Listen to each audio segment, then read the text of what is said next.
Hello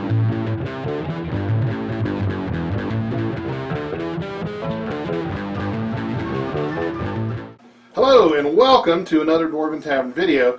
This time we are talking about traveling. We are going to be talking about what you need to do to prepare for traveling as a gamer. And this is a demonstration using the Dungeons and Dragons stuff. Like, this can be inclusive with pretty much any game that you can take with you, like Pathfinder or Traveler or any mini game or any board game, of course, since that seems to be really into it. Like that's making a huge comeback. Yeah. Is the whole board game. Yeah, board games are making like at Gen Con this year, that's pretty much that was all that was being sold is board games. So I'm your host, Dr. Jeff Goins. And I am your co-host, Lyric Goins. And yes, and she is very co. Which, does that mean something? Co? It means that I'm helping. Okay. I thought it meant something in Japanese.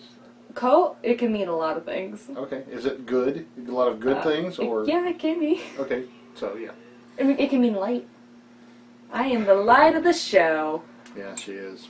Unless you talk about the top of my head. Anyway, in 5th edition, and actually all the editions of all the games, our characters have to go from point A to point B under most circumstances.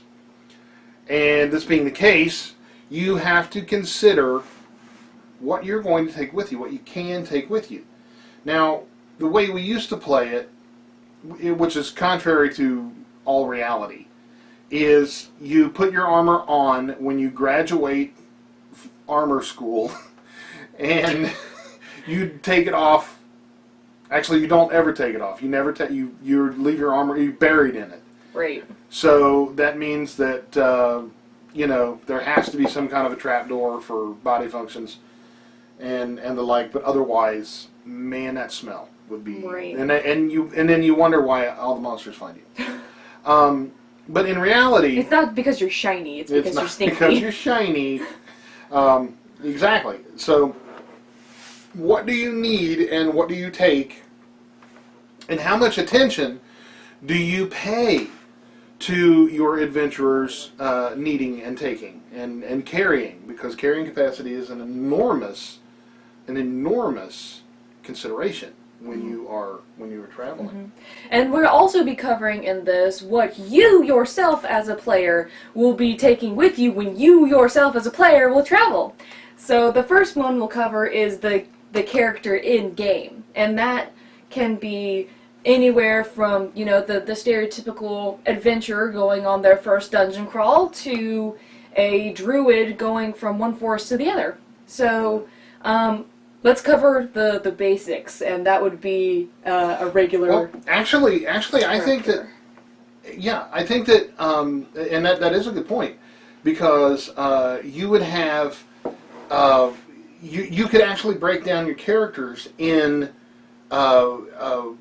their point of origin, the nature of their point of origin, like city dwellers having to travel between cities, or having to go through the wilderness, would have a very distinctively different set of things that they would need to get from point A to point B. Whereas your forest dwellers, like your druids, your barbarians, even your rangers, would have, and those kinds of classes would have not out of necessity, but out of training, would have a markedly less load of stuff that they. I mean, like, because if you've got a wizard going from Pig Blemish's School of Magic, and I get it.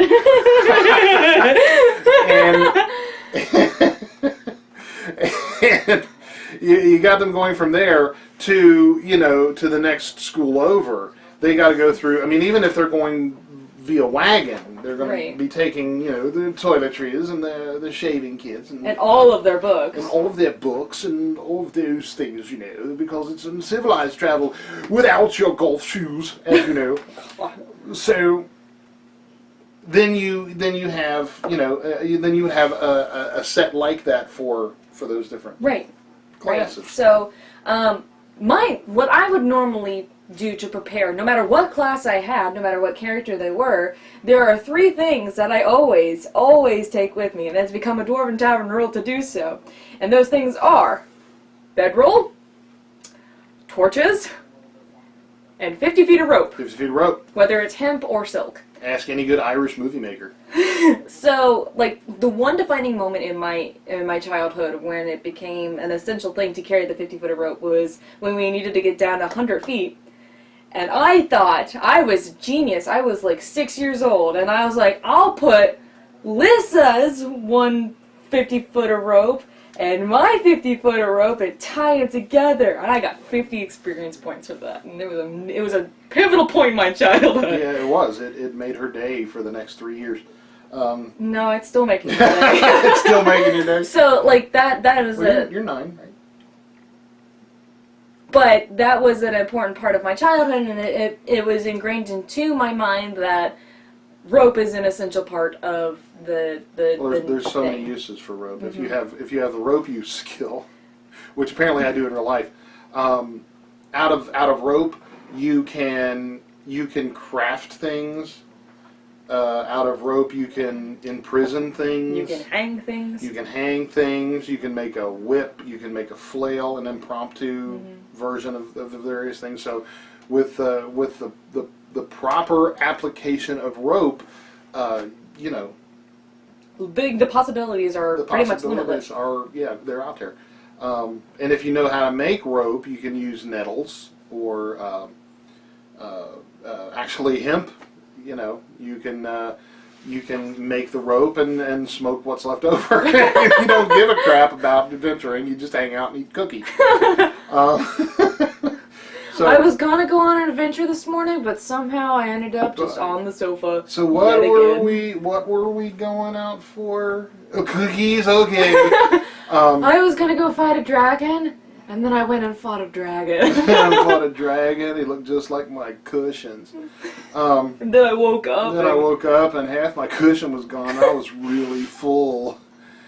So anyway. what else as we digress into La La Land? Then it becomes like, what else would you need? Just like when you think about camping, is a good example is when you yourself go camping. What would you want? And those things are like tents and A Winnebago. a lamp of some sort. A mobile home for the wizards, of course. And let's see what else, like food and a shovel and cookware and like Sam's pots and pans is what comes to mind from Lord of the Rings. Every single time I think of what a traveler needs, I think of Sam's pots and pans. you know, another thing that comes to mind too is that the memory lady in the junkyard in Labyrinth. Yeah. How she was like stack high with Yeah. stuff, and a little tiny woman with this much. So, I guess the best thing to do would be to provide an example of what a character has. And this is my character, Ignirknix, from the D&D Roll20 that we have been doing, and will continue to do throughout the new year. He has 4 things. And those things are a backpack, bedroll, water skin, and rope. He did not bring torches. And he used to have food rations, but However, Ignirknix is a barbarian. Yes. So fire is wherever you happen to be Right. when you need it, because barbarians can do as they please. Yeah, and the Kellery has a lot more stuff. Jerry Lewis School of Fire Building. Kellery is my half-orc. Well, actually, it's becoming his half-orc through the years of gaming. And he's having some identity issues. right. And he has a bedroll, backpack, torches, Flint and steel, parchment, ink, pen, food rations for 15 days, water skin, tent, rope, and clothing made by the elves that are currently in campaign. Now here's the thing. You would never find a barbarian with pen and ink because they are... Or elven clothing. or elven clothing unless they have the elven skin still in them. Of course there are elven barbarians. That's hard to imagine. It really is. But I mean, I can imagine it, it's just hard to. Well, in Larry Elmore's series ElfQuest, the elves therein are very barbarian. I mean, they're barbarian elves. They're like wild elves or wood elves or something. And so those are just some. Larry. Those are just some examples of what you can take with your character. Obviously, you can add more or take away, and make it unique to your character. Excuse me. But those three things are what I consider to be the most important, which is bedroll, torches, and rope, because that's. And I guess a fourth one would be flint and steel, so that those who don't know how to make fire. Yeah, because you got priorities. Right. You got to have rope. You got to have something to sleep on. Something to sleep on. You got to have something to put stuff in. Then you get into the aside from your weapons and stuff, which are absolute necessities if you're that class. The other thing are things you should have. Right. And that's the next group. Yeah. Of items. Which is a tent, cookware, a med kit. I thought you were going to say a maid, a butler, a mansion, a Winnebago. You should have one of them. Yeah. Barbarian. I wouldn't play a barbarian like that. You would, but I wouldn't. A barbarian with a Winnebago would be awesome. Traveling to Mordor in style. So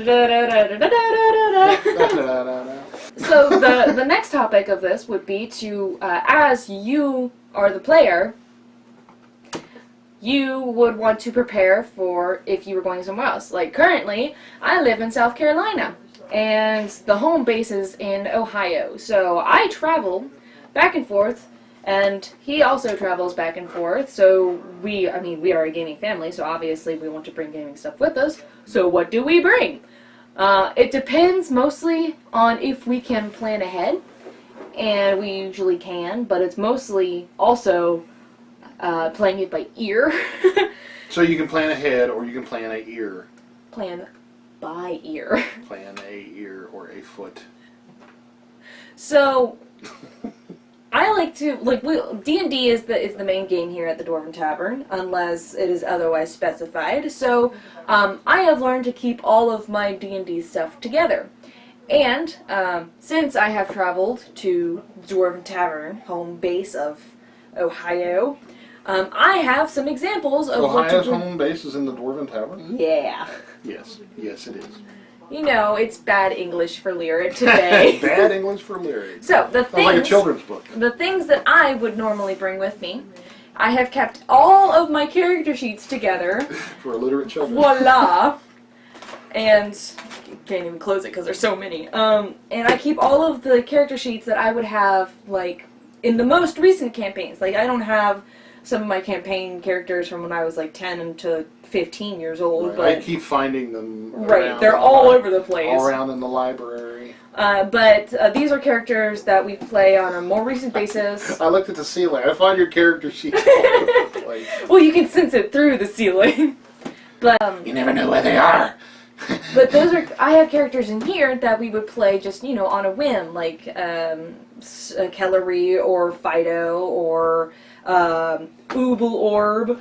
Those campaigns, while characters like Agathan, who is a more important character in a much bigger, much more important campaign, he's still at home because I knew we probably wouldn't get around to gaming with him. So who was the DM for Ooble Orbs? You I was. Yeah. Okay, it's official. I was. So, I like to think that it is the best option to keep all your character sheets together in a folder so that you may access them more readily. Now, you can keep your more... Because it's red. Haha. And you can access It used to them be a Star Wars folder. readily. But it was so old that it just deteriorated. But you can keep like your other more important characters on clipboards like I do. So when you first got this folder, it was like da da da da da da da da, and then it was like ba ba ba da da. Stop it. So that's one thing to take with you, and of course you cannot go anywhere without your player's handbook. I'm fancy and have a leather one, but of course you don't need to bring it with you because I mean if you're in a gaming household, there's like 16 of these laying around. That's But true. It's best That's to keep true. your own readily available. Absolutely. And of course, where could you get DM without your handy-dandy monster manual? Yeah, and there's like a million other monster manuals from which to draw. Right. But to keep it simple and basic and stuff, you would just keep the monster manual one. Sometimes number 2, or I mean the actual D&D monster manuals go up to what, like 5 or 6 or something like that. I think it's 6. Plus right now. Fiend folios and various other supplements. The new in 5. I think they just have in the hardback supplements they have some new monsters, and then the first monster manual is what they've got in version 5th edition so far. 4th we don't care about at all, and of course then you got Pathfinder, Right. which has a Brazilian monster books. Lot. Yeah, bestiaries as they call them, of ghouls. So if you have some, okay, my thought is, if you've got a very specific set of monsters that are drawn from a number of books, what we used to do back in the old days, back in my time, we had to talk to our dookie bird that would hammer it out in stone. But now what you can do with modern technology is just take your phone, make a scan of the page, and keep it in your phone. And then when you got it behind the Dungeon Master screen, you can look it up and see. I thought you actually had your phone, and when you held it over your cup, I was like, no. No, don't drop your phone in your coffee. No, don't ruin your coffee with your electronics. It'll never go to sleep. Just keep a collection of the monsters that you want in your phone, and Or you can be like me and be sporadic and spontaneous with your monsters and just carry the monster manual with you. Well, of course, just carry the monster manual with you. But if you don't want to carry, like 15 books, Yeah. Which is what I am currently doing. yeah, Another thing, moving on, if you are a dungeon master, of course, which I was, for this particular session, you must always have your DM screen, of course, or GM for those who are too lame. it's dungeon. I don't care what game it is. I call him the Dungeon Master. Right, because I am the Dungeon Master in Traveler. So this is a 5th edition Swag. DM screen, which I go Slice. I bought it specifically so I could travel. God, I cannot English today. English. Lyrics bad English. Book for illiterate children. And then you don't have to have this, but it's super handy, and we are in the works of making them for you guys in our Dwarven Tavern shop, and that is our little handy dandy die roller. Yeah, a nice little die tray. One of the big things coming out now that are coming into vogue are they call them die towers, and I'm sure you've seen them. I'm actually working with a little experiment myself in making one of my own design, which is very dwarven. I'll announce it when I finish it and all that good stuff. But this is it's smaller than most die rollers. Most die rollers are about twice the size. They come to be like this big. So they take up a lot of room. Yeah, so we're specifically making them smaller for travel size. And because we knew that as we got older, we would be scattering to the winds as adults, and we wanted to make sure that we could roll our dice even in the car, which Right. we do sometimes. And one of the interesting things about I scratch you. One of the interesting things about these die rollers is that oftentimes they serve as die trays. So you pour your dice out in these, and then roll the dice on the character sheet. Right. Which which we have found. This is by no means a scientific study, but with experience, It's more of a superstitious it's study. more of a superstitious endeavor. Which I'm okay with that. I am too, because it's effective. When you roll your die on your character, It absorbs the chi of your character, and then it rolls what the character would roll.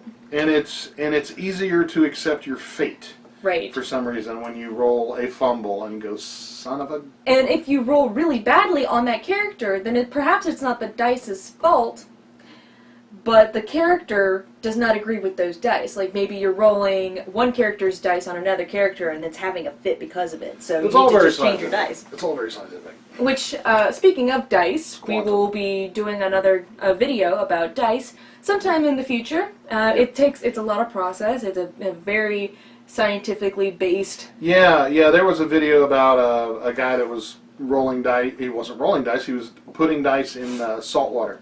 And when they would float, either they would float true to randomness, or they would float always to a specific number.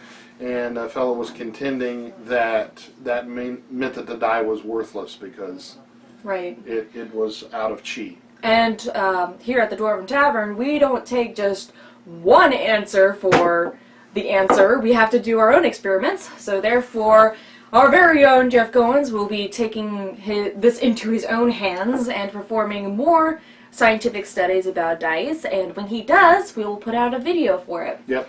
But we have to do a little more research before we're able to do so. I've got some research points and some. I interviewed the fellows from Koplo, several of the big dudes at Chessex, a couple of smaller independent die makers. And if you are a die maker and want to chip in on Crystal this, Cast, yeah. you can totally send Absolutely. us a message. Absolutely, because not only are these guys talking about the quality of their own dice, which is understandable. You know, you want to pitch your own dice. They like Mr. Koplo himself, who's the sweetest giant I've ever met. He's like 6'3" or 4, which to me is a giant. Yeah. And Us being 5 foot nothing. his fingers are like that big around. I mean, he's like just the Hulk. And he loves giving out those tiny little dice. He's like, we just make the dice and they roll good, so that's what we do. So he didn't have any special formula or anything. He's just a toy maker and very innocent. I love that. But yeah. Well, I'm going to talk about that quite a bit. But what about things like pitons and iron spikes and for the inclusion of what the character takes with them. Well, those are those are specifically character based, like what the character would want. Like if they travel a lot by cart or by horse, then they might want to carry stuff like that, or if they have tents and stuff, then they'll probably think they'll think to include that. But it's not a necessity for all characters. Yeah, and you can award experience points for clever uses of these various tools, like the pitons. I had a dungeon master who I had iron spikes, piton spikes, and I said I was going to put one under the door to keep the things from getting to me without them knowing it, or from getting out, because I was going to burn the house down around them. So I don't know what the deal was. I don't think that was what it was, because I was a good character at the time. I'm going to burn them in their sleep. But I was going to put the iron spikes in, and he said, well, you couldn't put the iron spikes in without hammering them to make them secure. So I pushed the door as far in as I could silently, and I put the iron spike in and held it with my other hand, or with the top of my hammer, and then let the door out, and it bound onto the spike silently, and it kept the door locked, and I didn't have to hammer. So I got like 50 experience points for that or something. But brag. But award your characters experience points for the clever uses of mundane objects, because in reality, magic is very scarce. Even back in the days of Merlin, and when magic was, a lot more common. it was still quite scarce, and everybody had to make do with mundane things. Right. But I wasn't yet finished with the players to go box. So 2 more things to include on your stuff. That is dice, of course. Dice. You need your dice for your die roller. Yeah, and that's really all the dice you need, right? Yeah, that's like 3 or 4 sets of dice plus character rolling up dice and a 2-sided die in there somewhere. Yeah. But in addition to all the dice you need, do you have any more dice? Oh, of course. I always have more. And then, of course, lastly, a pencil, because I am always forgetting this. You have to include a writing utensil that can be erased for your characters, as we all know, because we've all done it, writing a character in pen. Don't. So just prepare and bring your own. So this is the basic travel set. You can bring more, bring less, and I actually buy our die rollers. Yeah, you can buy our die rollers. I actually I made an experiment one time. I was experimenting because all of our character sheets were getting, when you have to erase experience points, and you got that nice little, like hole, like ovoid hole from erasing your experience points over and over. So I wanted to try something a little bit different, so I put my characters in plastic page protectors and wrote down everything with a grease pencil, because we didn't have, back then, I didn't have ready access to dry erase markers. Mm-hmm. And so I put everything down with grease pencils, put them in a notebook, and saved them. The next time I got my characters out, all the pages had rubbed like this, and everything. It was just like it mysteriously changed to some weird dialect of Elven in the process of storing it. So while it was a semi-successful experiment, for wiping off the grease pencils, it's not very good for traveling. It's not very good for traveling. No. So that covers pretty much all of it. If you have anything that you would like to add, comment below. What are your go-to necessities for your characters traveling? Let us know in the comments below, and maybe we'll start doing it too. Yeah. Hey, I'm always after a better idea, and new uses for old things, like And I'm not talking about, like the tender twigs or the tanglefoot bags and, the hedge magic stuff. I'm talking about, new uses for like iron spikes or rope or whatever. If you've got anything clever or whatever, I'll award you some experience points for it. So, that concludes this special talk of the Dwarven Tavern and how to travel as a gamer and in-game. If you have anything that you'd like to add, please comment below. Share, like, subscribe, etc. We always like getting the word out and meeting new people. Absolutely. So, on behalf of the entire cast and crew of the Dwarven Tavern, we wish for you to want for nothing but adventure. And at first I feared it, then I charged. Thanks for watching, and we'll see you next time. And then, dice.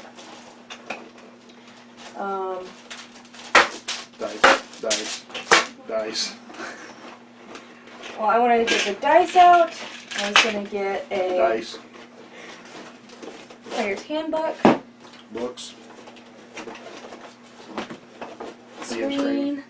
Character sheets. And a die roller. Dice.